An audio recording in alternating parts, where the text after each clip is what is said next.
நேற்று நைட்டு எனக்கு மனசு ஏதோ சரியில்லை. உனக்காக ஒரு லெட்டர் எழுதணும்னு தோணுச்சு.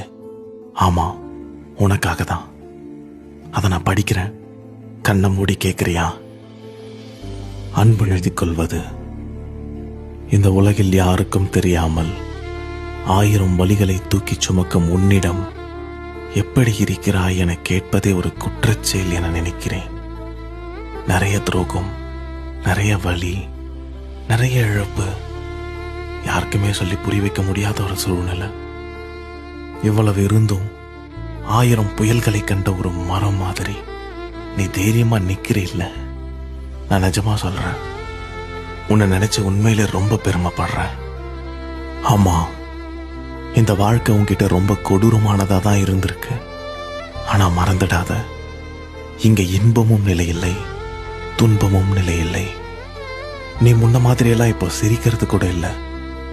எப்பவுமே ஏதோ ஒரு சிந்தனையிலே இருக்க. எனக்கு உன்கிட்ட பிடிச்ச விஷயமே என்ன தெரியுமா?